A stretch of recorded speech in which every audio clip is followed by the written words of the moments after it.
أعوذ بالله من الشيطان الرجيم. بسم الله الرحمن الرحيم.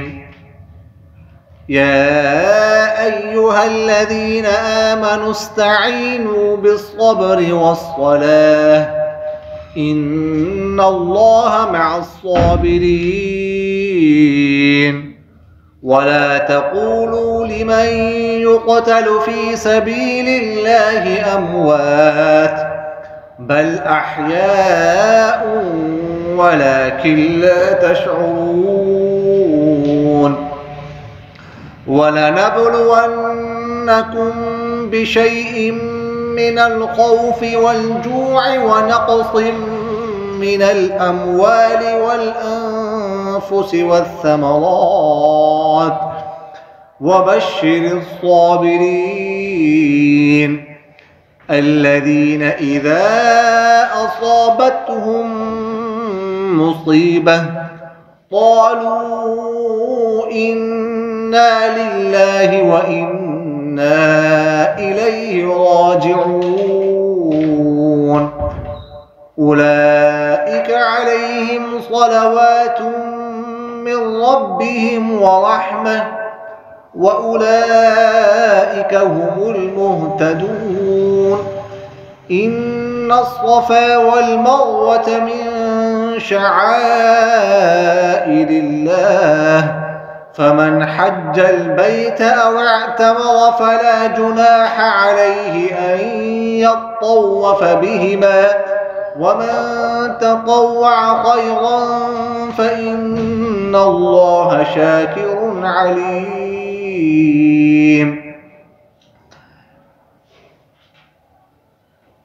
صدق الله العظيم. سورة البقرہ آیت نمبر 153 153. یا ایھا الذین آمنوا، اے ایمان والو، استعینوا، تم مدد چاہو، بالصبر، صبر کے ساتھ، صبر کے ذریعے، والصلاۃ، اور نماز کے ذریعے سے.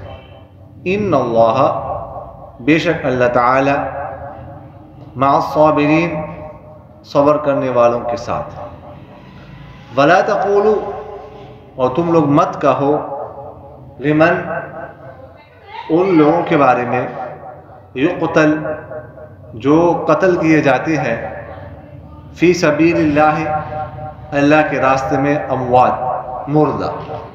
مردہ مت کہو، مردے، بل احیاء، بلکہ زندہ ہے وہ، ولیکن لا تشعرون، لیکن تم شعور نہیں رکھتے. وَلَنَبْلُوَنَّكُمْ، اور ہم ضرور بضرور آزمائیں گے، تمہیں، کھڑکی بند کر دیں، بِشَيْءٍ مِّنَ الْخَوْفِ، کچھ خوف کے ساتھ، وَالْجُوعِ، بھوک کے ساتھ، وَنَقْصٍ مِّنَ الْأَمْوَالِ، اور اموال کی کمی کے ساتھ، وَالْأَنفُسِ، اور جانوں کی کمی کے ساتھ، وَالثَّمَرَاتِ، اور پھلوں کی کمی کے ساتھ. وَبَشِّرِ الصَّابِرِينَ، اور خوشخبری سنا دو صبر کرنے والوں. الذین، صبر کرنے والے وہ لوگ ہیں، اذا، جب، اصابتہم، پہنچتی ہے انہیں، مصیبت، کوئی مصیبت، قالوا، تو کہتے ہیں، انا للہ، بے شک ہم اللہ کے لیے ہیں، اللہ کی ملک ہے، انا، اور بے شک ہم الیہ، اسی کی طرف، راجعون، لوٹنے والے ہیں. اولئک، یہی لوگ ہیں، علیہم، ان پر، صلوات، خاص رحمتیں ہیں، من ربہم، ان کے رب کی طرف سے، ورحمہ، اور عام رحمتیں ہیں. اولئک، اور یہی لوگ ہیں، ہم المہتدون، ہدایت پانے والے. ان الصفا، بے شک صفا، والمروہ، اور مروہ، من شعائر اللہ، اللہ تعالیٰ کی خاص کردہ نشانیوں میں سے ہے.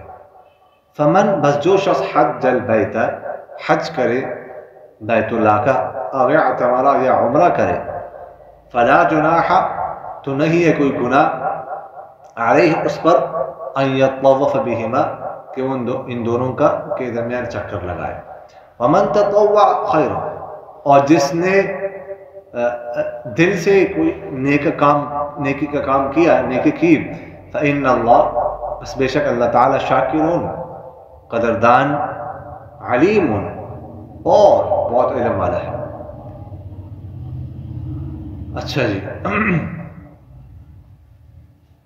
یا ایھا الذین آمنوا استعینوا بالصبر والصلاۃ، اے ایمان والو تم مدد طلب کرو صبر کے ذریعے سے، والصلاۃ، اور نماز کے ذریعے سے، مدد طلب کرو ان دو چیزوں کے ذریعے سے۔ لیکن یہ نہیں کہا کہ کس چیز، کہاں، کس موقع پر مدد چاہو، مدد طلب کرو، کہاں پر مدد طلب کرو، مطلق کہا۔ تو مطلب اس کا یہ ہے کہ ہر مشکل میں، ہر وقت ان دو چیزوں کے ذریعے سے مدد چاہو، مدد طلب کرو، خاص کر ایک چیز صبر کے ذریعے سے۔ یعنی اگر کوئی قریبی شخص فوت ہو جائے تو اس وقت بھی اسی کے ذریعے سے مدد طلب کرو اللہ سے۔ کوئی قریبی شخص کو نقصان پہنچ جائے پھر بھی اللہ سے مدد چاہو۔ کوئی مالی نقصان ہو جائے، کاروبار میں خسارہ ہو جائے، پھر بھی اسی کے ذریعے سے، صبر کے ذریعے سے مدد چاہو۔ کوئی زخم، چوٹ لگ جائے، پھر بھی صبر کے ذریعے سے مدد چاہو۔ اس کو عام رکھا کہ ہر موقع پر صبر اور نماز کے ذریعے سے تم اللہ سے مدد چاہو۔ صبر کے ذریعے سے، صبر کیسے کہتے ہیں؟ صبر کہتے ہیں کہ اپنے نفس کو روکنا اور اس پر قابو پانا، یہ صبر ہے۔ پھر صبر کے 3 درجات ہیں۔ ایک درجہ صبر کا یہ ہے کہ ناجائز اور حرام کاموں سے نفس کو روکنا۔ دوسرا درجہ یہ ہے کہ طاعات اور عبادات کی پابندی پر نفس کو مجبور کرنا۔ اور تیسرا درجہ یہ ہے کہ مصائب اور مشکلات میں صبر کرنا۔ یہ 3 درجے ہیں۔ اصل میں ہم لوگ یہ جو آخری درجہ ہے نا، کوئی مصیبت آ جائے اس میں صبر کریں، اس کو تو ہم صبر سمجھتے ہیں، باقی 2 درجوں کو صبر نہیں سمجھتے، حالانکہ صبر نام ہے ان 3 درجوں کا۔ صابر اس کو کہتے ہیں جو ان 3 درجوں پر فائز ہو، جس میں 3 درجات پائے جاتے ہیں، وہ صابر، وہ صبر کرنے والا کہلاتا ہے۔ صرف آخری درجہ نہیں ہے، یہ 3 درجے جو ہے نا وہ صبر کے ہیں۔ فرماتے ہیں کہ قیامت والے دن اعلان ہوگا کہ صبر کرنے والے کہاں ہیں، تو جو ان 3 درجات پر فائز ہوں گے کھڑے ہو جائیں گے اور ان کو بغیر حساب و کتاب جنت میں داخل کیا جائے گا۔ قرآن پاک میں فرماتے ہیں نا، انما یوفی الصابرون اجرهم بغیر حساب، کہ صبر کرنے والوں کو اجر دیا جائے گا بغیر حساب کے۔ یعنی صبر اتنا اعلی درجہ ہے، اتنا اللہ کو پسندیدہ ہے کہ جو شخص صبر کرتا ہے وہ بغیر حساب کتاب کی جنت میں داخل ہوگا۔ اس کے ساتھ کسی قسم کا حساب کتاب نہیں کیا جائے گا، کسی قسم کی پوچھ گچھ اس سے نہیں ہوگی۔ کوئی معمولی بات نہیں، بہت بڑی بات ہے۔ تو صبر، اور صبر جو ہے نا، صبر وہ ہوتا ہے معتبر جو شروع میں کیا جائے، ورنہ آخر کار انسان کو صبر آ ہی جاتا ہے۔ ٹھیک ہے، کوئی تکلیف پہنچی، کوئی قریب شخص فوت ہو گیا، اس وقت رونا دھونا نہیں، شکوہ شکایت نہیں کرنا، اپنے آپ کو پیٹنا نہیں، کپڑے نہیں پھاڑنے، ٹھیک ہے، اور جو ہے نا اس طرح کی حرکت نہیں کرنی، پہاڑ بن کے رہنا، اس پر ثواب ملتا ہے، یہ صبر ہے، اس پر بہت بڑا ثواب ملتا ہے۔ یہ شخص بغیر حساب کتاب کی جنت میں داخل ہو۔ اگر کسی شخص نے رونا دھونا شروع کر دیا، پیٹنا شروع کر دیا، کرتا رہتا ہے، آخرکار پھر صبر آ ہی جاتا ہے، تو وہ صبر معتبر نہیں ہوگا، وہ تو صبر آ ہی جاتا ہے انسان کو، شروع میں کوئی مصیبت پیش آئے صبر کرے تو یہ صبر معتبر ہے۔ فرمایا کہ تم صبر اور نماز کے ذریعے سے، یہ نہیں کہا کہ تم صبر کے ساتھ اور نماز کے ساتھ جو ہے نا وہ مدد چاہو، نہیں، لوگ یہ سمجھتے ہیں کہ کہا کہ تم صبر جو ہے نا مدد چاہو، صبر سے مدد چاہو نماز سے، نہیں، یہ مطلب نہیں ہے۔ وہ یہ کہتے ہیں کہ صبر سے مدد چاہو نماز سے مدد چاہو، تو صبر بھی غیر اللہ ہے، نماز بھی غیر اللہ ہے، تو اس کا مطلب ہے کہ غیر اللہ سے مدد چاہنا جائز ہے، ولی سے مدد چاہنا، نبی سے مدد چاہنا نہیں، مدد صرف اللہ سے، کسی اور سے مدد نہیں چاہ سکتا، مدد نہیں طرف سے کر سکتا۔ تو یہاں پر اس پر بعد آخر ہے بالصبر والصبر، یعنی صبر کے ذریعے سے اور نماز کے ذریعے سے تم اللہ سے مدد چاہو، واللہ المستعان، اللہ سے مدد چاہنی ہے، اللہ سے مدد لینی ہے، ایاک نعبد و ایاک نستعین، ہم آپ ہی کی عبادت کرتے اور آپ ہی سے مدد چاہتے ہیں، تو مدد صرف اللہ سے، کسی اور سے نہیں، لیکن نماز صبر کے ذریعے سے۔ اچھا یہاں پر کہا صبر اور نماز کے ذریعے سے، دیکھیے گا صبر جو ہے نا، صبر اس کے بہت سارے جزیات ہیں، اس کے بہت سارے جز ہیں، حصے ہیں، نماز بھی صبر کا ایک حصہ، ایک جز ہے، لیکن صبر کی ذکر کرنے کے بعد نماز کا الگ سے ذکر کر دیا، کیوں؟ ایک اہم جز ہے نماز،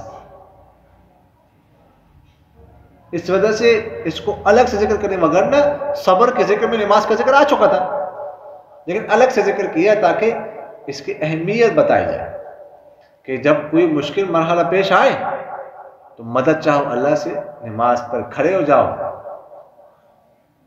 نماز پڑھو، نفل پڑھو، اللہ کے سامنے سجدہ ریز ہو جاؤ، اللہ کے سامنے رو، آنسو بہاؤ، اللہ سے مدد چاہو، اللہ مدد کرتا ہے کہ نہیں کرتا، پھر دیکھ کرتا ہے کہ نہیں کرتا۔ حضور اقدس صلی اللہ علیہ وسلم کے بارے میں آپ لوگوں نے پڑھا ہے کہ جب بھی کوئی مشکل امر پیش آتا تھا فوراً نماز کی طرف متوجہ ہوتے تھے۔ کیا مطلب؟ نماز کے ذریعے سے اللہ تعالیٰ مدد کرتا ہے، پڑھو، اللہ سے مانگو، صحیح، پھر مدد ہوتی ہے کہ نہیں ہوتی اللہ کی طرف سے، یقین ہو پھر دیکھنا۔ تو فرمایا کہ نماز کے ذریعے سے ان اللہ مع الصابرین، بے شک اللہ تعالیٰ صبر کرنے والوں کے ساتھ ہے، فرمایا تم صبر کرو، صبر کے ذریعے سے مدد چاہو، کیونکہ جو صبر کرتا ہے، جو صابر ہوتا ہے، اللہ تعالیٰ اس کے ساتھ ہوتا ہے، اور جس کے ساتھ اللہ ہوتا ہے ظاہر اللہ اس کی مدد کرتا ہے، اللہ تو سب کے ساتھ ہے، لیکن یقین ہو اور پھر صبر کو اختیار کرو تو اللہ تعالیٰ فرماتے ہیں پھر میں اس کے ساتھ ہوں، میں اس کے ساتھ ہوں، پھر میں اس کی مدد کرتا ہوں۔ یہ اللہ تعالیٰ پہ ایسے شخص کی جو ہے نا وہ مدد کرتا ہے، اللہ تعالیٰ کی معیت جو ہے نا ایسے شخص کو حاصل ہو جاتی ہے۔ وَلَا تَقُولُوا لِمَنْ يُقْتَلُ فِي سَبِيلِ اللَّهِ أَمْوَاتٌ بَلْ أَحْيَاءٌ وَلَكِنْ لَا تَشْعُرُونَ، چونکہ صبر کا ذکر چل رہا ہے تو انسان کو تکلیف اس وقت ہوتی ہے جب کوئی قریب رشتہ دار قتل ہو جائے، ایک تو تبھی موت کوئی مر جائے، اس وقت بھی انسان کو تکلیف ہوتی ہے، لیکن جب کوئی قریبی رشتہ دار قتل کیا جائے، ظلماً قتل ہو جائے، اس وقت زیادہ تکلیف ہوتی ہے۔ تو فرمایا اس وقت جو ہے نا تم لوگوں نے صبر کو نہیں چھوڑا۔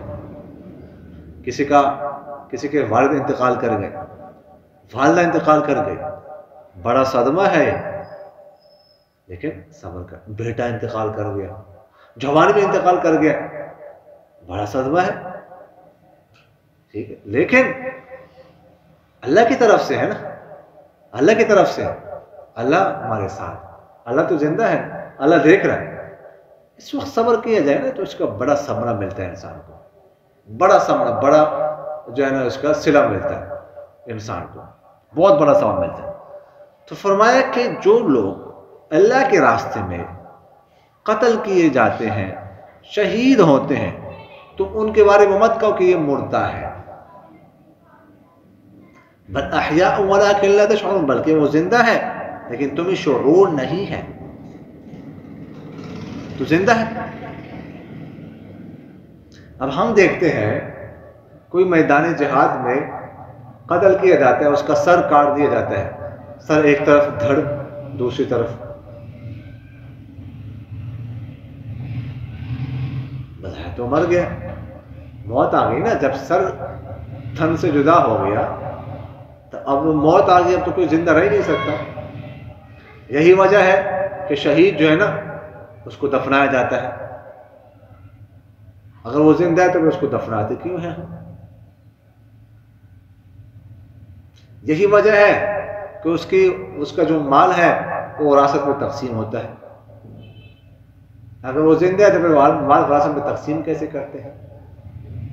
جو شخص کسی کے پر اگر عمر قید کی سزا ہو جائے کہ یہ ہمیشہ کے لیے جیل میں رہے گا, یعنی مطلب اس کا کیا ہے کہ یہ جیل سے اس کا جنازہ نکلے گا, ابھی نہیں نکل سکتا, تب بھی اس کا مال ہم تقسیم نہیں کرتے وراثت میں جب تک وہ مرتا نہیں, کر نہیں سکتے, زندہ ہے. لیکن شہید کا جو مال ہے وہ تو وراثت میں تقسیم ہو جاتا ہے. بیوی عدت گزارتی ہے. عدت گزارنا ضروری ہوتا ہے جب کسی خاتون کا انتقال, شوہر انتقال کر جائے. اگر وہ حاملہ ہے تو اس کی عدت جو ہے نا وہ وضع حمل ہے, ڈیلیوری ہے, وہ چاہے ایک دن بعد ہو چاہے ایک ہفتے بعد ہو عدت ختم, چاہے 1 ماہ بعد ہو چاہے 6 ماہ بعد ہو چاہے 8-9 ماہ بعد ہو. اور اگر وہ حاملہ نہیں ہے تو اس صورت میں اس کی عدت 4 ماہ 10 دن ہے. عدت کے دوران گھر سے باہر نہیں جا سکتی خاتون, گھر کے اندر رہے گی. اگر کوئی ضرورت ہو تو دن کے وقت نکل سکتی ہے, لیکن رات گھر میں گزارے گا. ضرورت سے مراد مطلب یہ ہے کہ کوئی خاتون ہے, اس کا کوئی کمانے والا نہیں ہے, تو رزق کمانے کے لیے وہ جا سکتی ہے, کوئی کام کاج ہو وہ کر سکتی ہے, رات گھر میں گزارے.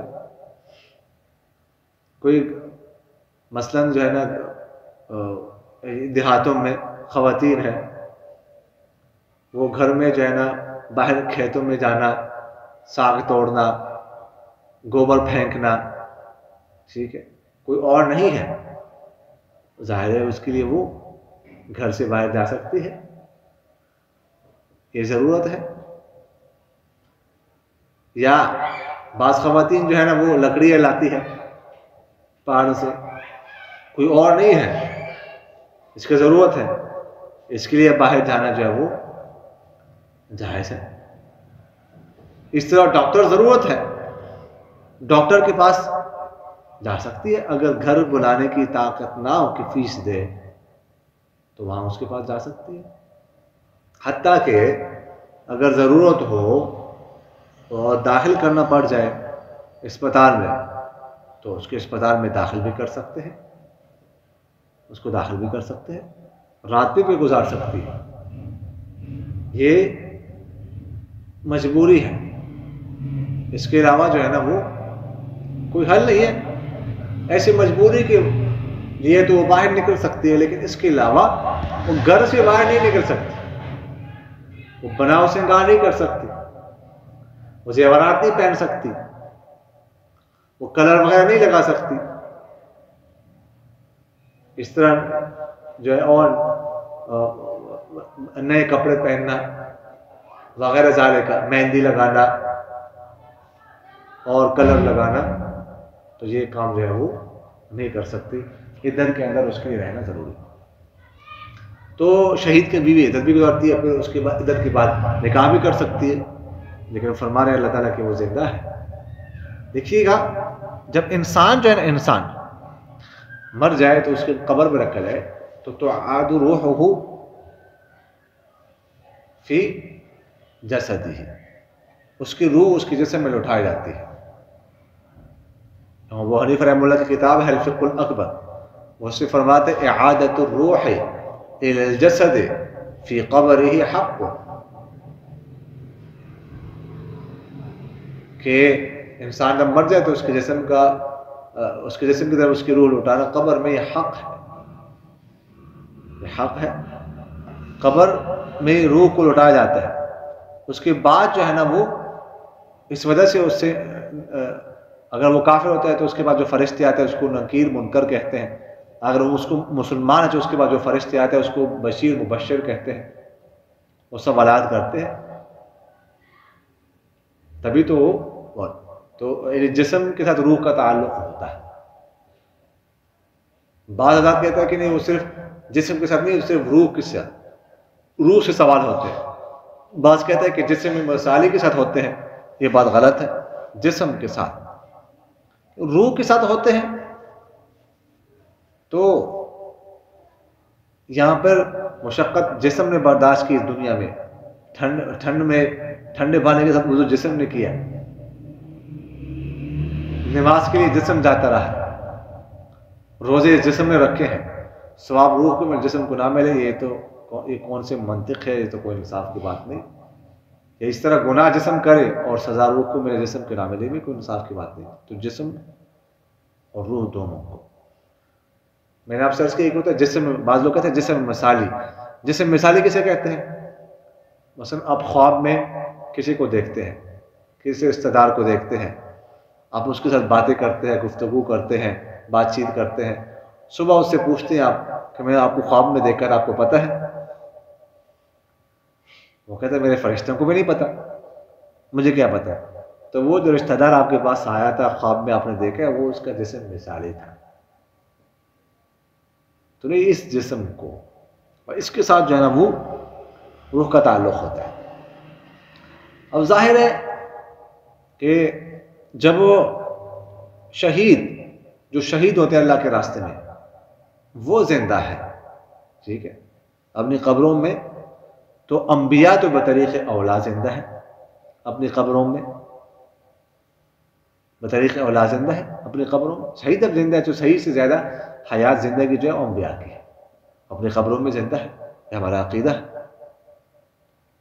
اور خاص کر سرکار دو عالم صلی اللہ علیہ وسلم، سرکار دو عالم صلی اللہ علیہ وسلم شہید ہیں۔ حضرت عبداللہ بن مسعود رضی اللہ عنہ فرماتے ہیں کہ میں 10 دفعہ قسم اٹھا سکتا ہوں، قسم اٹھا کر کہہ سکتا ہوں کہ آپ صلی اللہ علیہ وسلم شہید مرے۔ وہ کیسے؟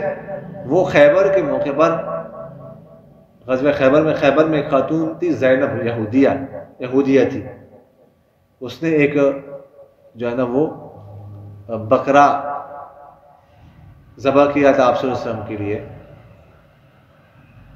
اس میں زہر ڈالا۔ تو آپ صلی اللہ علیہ وسلم ایک صحابی تھی بشیر بن برا رضی اللہ عنہ، انہوں نے کھا لیا اس سے، تو اسی وقت شہید ہو گئے۔ آپ صلی اللہ علیہ وسلم نے جب وہ ایک بوٹی جو ہے نا وہ منہ میں ڈالی، اس بوٹی نے بتایا آپ صلی اللہ علیہ وسلم کو کہ اس میں زہر ہے، فوراً پھینک دیا۔ لیکن آپ صلی اللہ علیہ وسلم نے اس کی وجہ سے میرے رکھی کھینچی جاتی ہے۔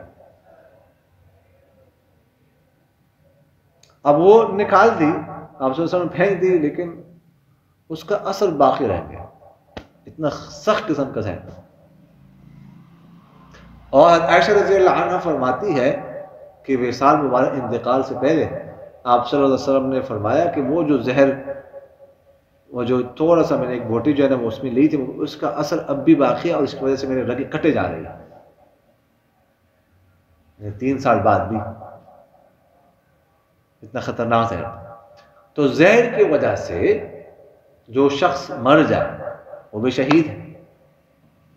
آپ صلی اللہ علیہ وسلم تو شہید ہیں، پیغمبر بھی ہے، شہید بھی ہے، تو آپ صلی اللہ علیہ وسلم کو جو بطریق اولا جو ہے نا وہ زندگی قبر مبارک میں حاصل زندہ ہے۔ یہ جو قبر کے فرشتوں کا آپ نے ذکر کیا ہے، منکر نکیر اور بشیر، یہ ہے نا؟ ہاں، جو کافر کے پاس فرشتے آتے ہیں اس کو منکر نکیر کہتے ہیں، اور جو مسلمان کے پاس فرشتے آتے ہیں ثواب جان کے اس کو بشیر مبشر کہتے ہیں۔ ہاں جی، دعا مانگتے ہیں اللہ منکر نکیر کے سوالات سوال فرما، تو وہ تو پھر غلط ہوا۔ نہیں بس وہ تو خیر بس یہ کہنا چاہیے کہ قبر میں جو فرشتوں کے سوال جواب جو ہے نا میرے لیے آسان ہو، بس یہ تو وہ بھی ٹھیک ہے، کوئی حرج نہیں۔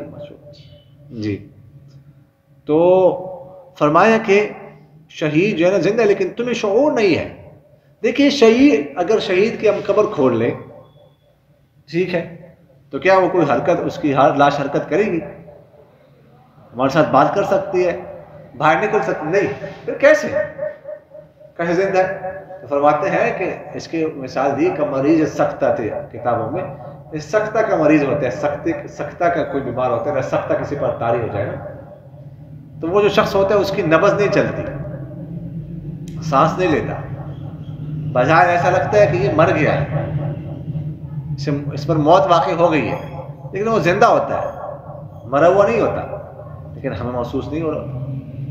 تو اس طرح شہید ہے، شہید کو زندگی حاصل ہے قبر میں، لیکن ولیکن لا تشعرون، اللہ تعالیٰ فرماتے ہیں تمہیں شعور نہیں ہے، ہر بات تم نہیں جان سکتے، یہ اللہ کا کارخانہ ہے، اللہ کا نظام ہے، اللہ کے نظام کو تم نہیں سمجھ سکتے، ٹھیک ہے جی۔ تو فرمایا ولیکن لا تشعرون، لیکن تمہیں شعور نہیں ہے۔ وَلَنَبْلُوَنَّكُمْ بِشَيْءٍ مِّنَ الْخَوْفِ وَالْجُوعِ وَنَقْصٍ مِّنَ الْأَمْوَالِ وَالْأَنفُسِ وَالثَّمَرَاتِ، فرمایا ہم تمہیں ضرور بضرور آزمائیں گے، اللہ تعالیٰ نے فرمایا بِشَيْءٍ مِّنَ الْخَوْفِ، کبھی تو خوف ڈر کے ذریعے سے،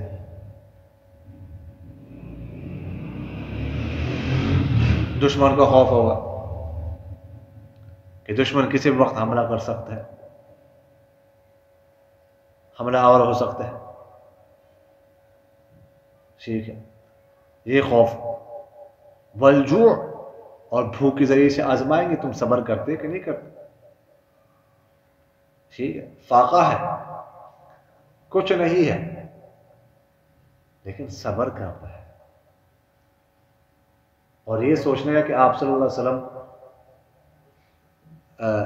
کہ بھوک کا عالم یہ تھا کہ آپ صلی اللہ علیہ وسلم نے بھوک کی وجہ سے اینٹ جو ہے نا وہ باندھی ہوئی تھی پیٹ میں، پیٹ اندر ہونا ایسے ملا ہوا ہو تو پھر بھوک جو ہے نا وہ محسوس زیادہ نہیں ہوتی۔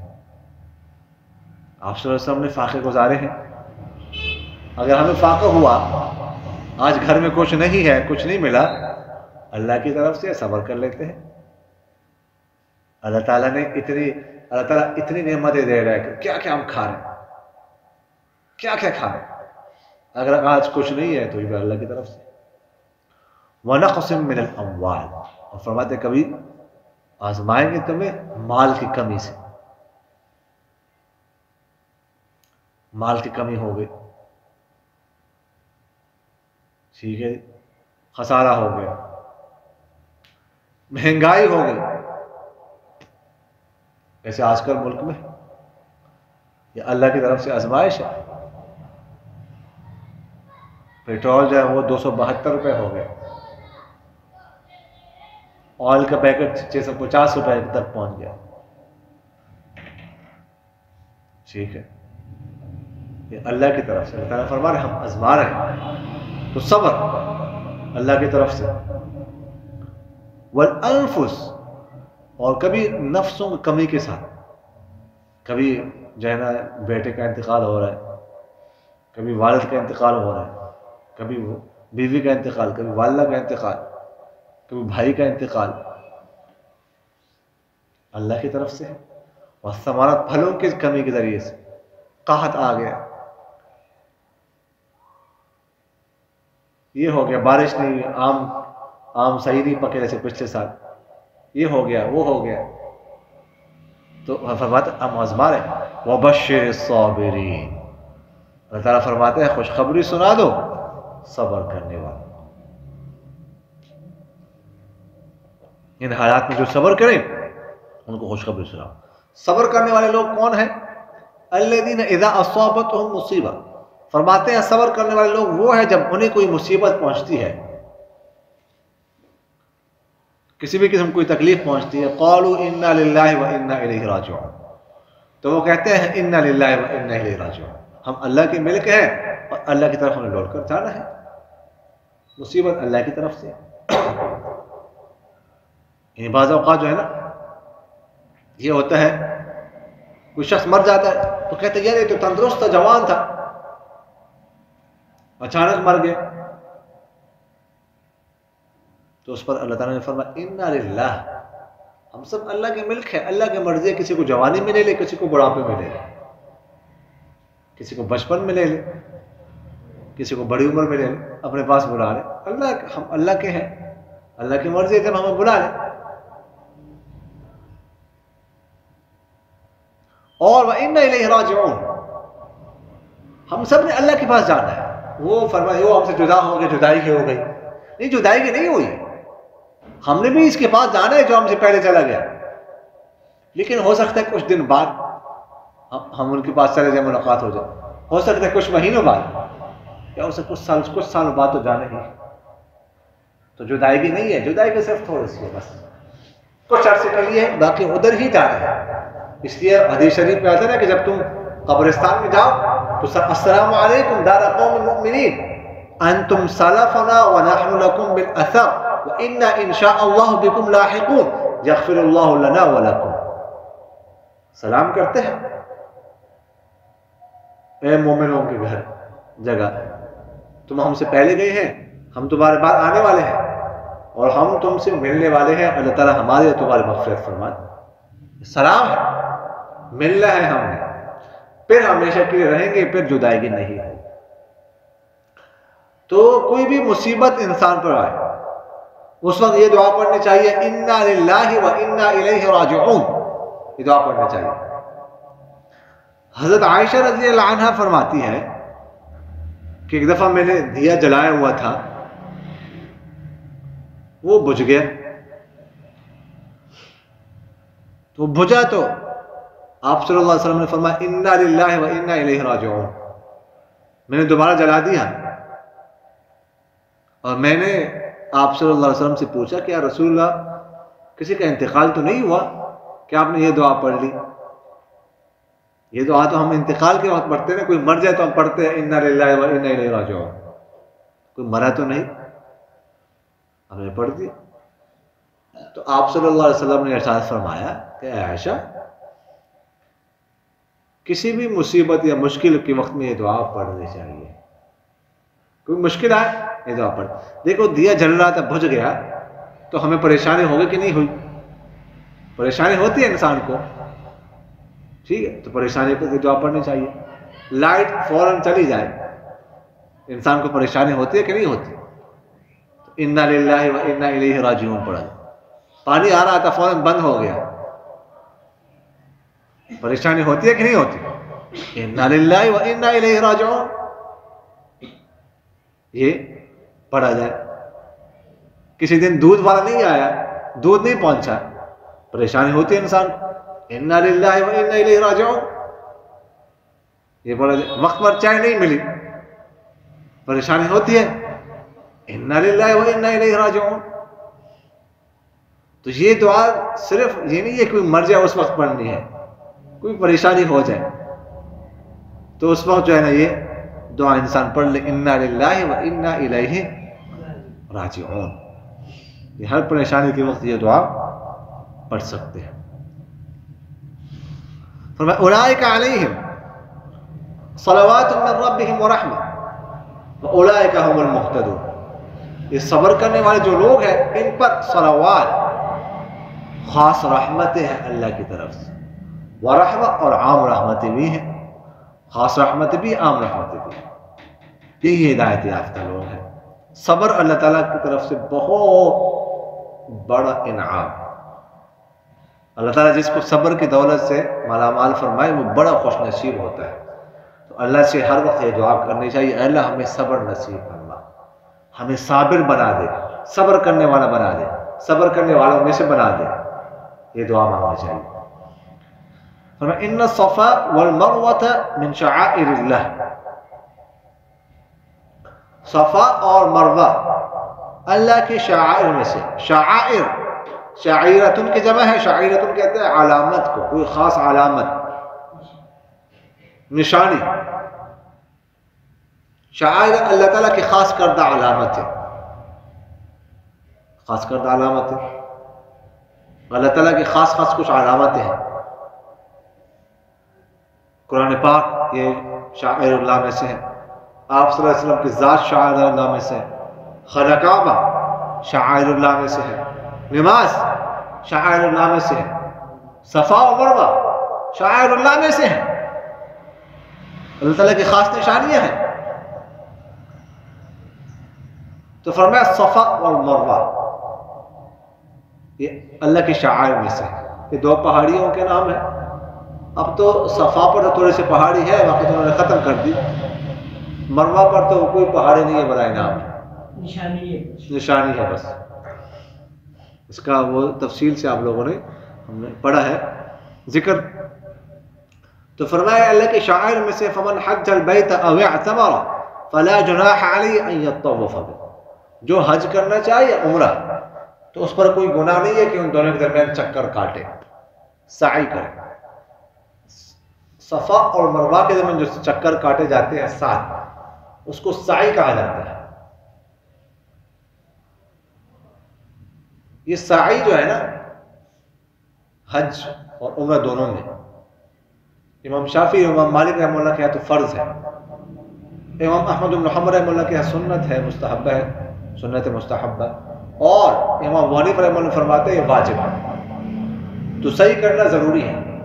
اگر کسی نے صحیح نہیں کی تو اس کو ایک بکری جو ہے نا وہ حدود حرم میں ذبح کرنا پڑے. یہ ضروری ہے. تو فرمایا کہ حج یا عمرہ جو کرے تو اس پر کوئی گناہ نہیں ہے کہ وہ طواف کر لے. بازار اس سے معلوم ہو رہا گناہ کہتے ہیں اس پر کوئی گناہ نہیں ہے کہ وہ صحیح کر لے. اس سے معلوم ہو رہا ہے کہ صحیح اگر کوئی کر لے تو اچھی بات ہے، اگر کوئی گناہ نہ کرے تو کوئی گناہ بھی نہیں ہے. مطلب ہے کہ اس سے تو معلوم ہو رہا ہے کہ ضروری نہیں ہے. تو پھر کیسے کہہ رہے ہیں کہ ضروری ہے؟ دیکھیے گا نا کہ اصل میں یہ آیت جو ہے وہ انصار کے بارے میں نازل ہوئی ہے. زمانے جاہلیت میں ان دو پہاڑیوں پر صفا اور مروہ پر بت رکھے ہوئے تھے. بت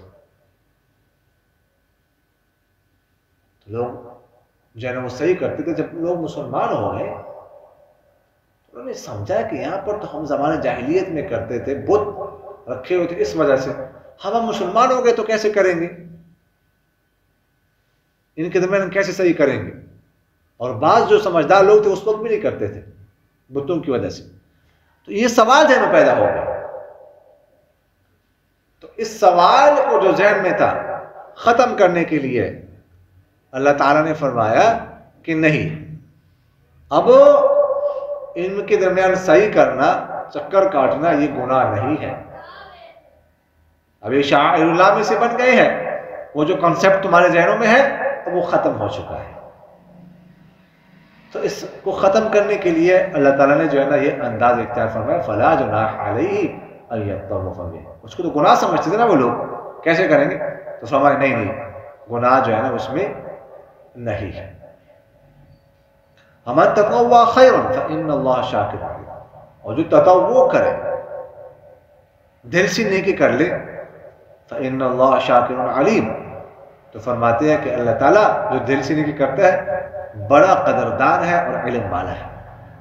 جو اللہ تعالیٰ کے لیے نیکی کرتا ہے، اخلاص کے ساتھ کرتا ہے، تو فرماتے اللہ تعالیٰ نیکی کی قدر کرتا ہے. دنیا میں اگر کسی کے ساتھ آپ احسان کریں گے نا تو وہ ہو سکتا ہے یا تو آپ کو شکریہ بھی ادا نہ کرے، احسان کا بدلہ تو دور کی بات ہے، یا احسان کا بدلہ کچھ نہ کچھ دے دیں گے لیکن کتنے دے سکتے ہیں. لیکن اللہ تعالیٰ فرماتے ہیں کہ اللہ تعالیٰ کے لیے جو نیکی کرتا ہے اگرچہ وہ احسان اللہ پر نہیں کر رہا، وہ اپنے آپ پر احسان کر رہا ہے. یمنون علیک ان اسلموا قل لا تمنوا علی اسلامکم بل اللہ یمن علیکم ان ہداکم للایمان ان کنتم صادقین.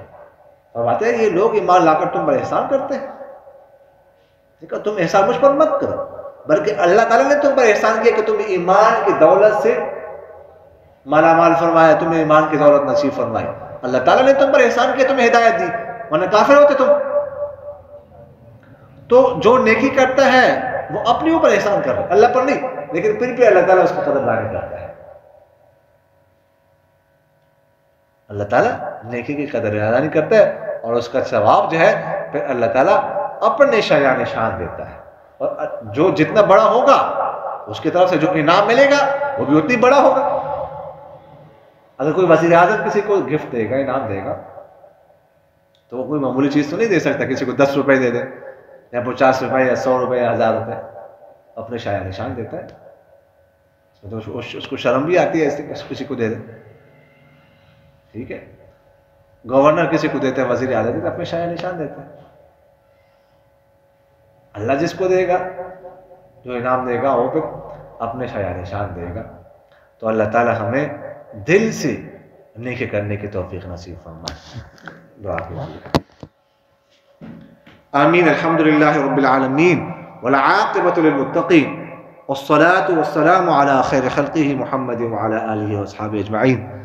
اللهم فارج الهم كاشف الغم مجيب دعوة المضطرين رحمن الدنيا ورحيمها أنت ترحمني فارحمني برحمة تغنينا بها عن رحمة من سواك اللهم إنا نسألك من فجاءة الخير ونعوذ بك من فجاءة الشر اللهم أنت السلام ومنك السلام وإليك يعود السلام نسألك يا ذا الجلال والإكرام أن تستجيب لنا دعوتنا وأن تعطينا رغبتنا وأن تغنينا عمن أغنيته عنا من خلقك اللهم اغفر لنا واخترنا لنا اللهم ارضنا بقضائك وبارك لنا فيما قدر لنا حتى لا نحب تعجيل ما اخرت ولا تاخير ما عجلت اللهم لا عيش الا عيش الاخره اللهم احنا مساكين وابدنا مساكين واحشرنا في جمله المساكين اللهم اجعلنا من الذين اذا احسنوا تبشروا واذا اساءوا استغفروا يا ذا الجلال والاکرام ہمارے تمام صغیر کبیرہ گناہوں کو معاف فرما یا ذا الجلال والاکرام ہمیں اپنے کلام قرآن پاک کی فہم اور سمجھ نصیب فرما اپنے کلام پاک میں غور و فکر کرنے کی تدبر کرنے کی توفیق نصیب فرما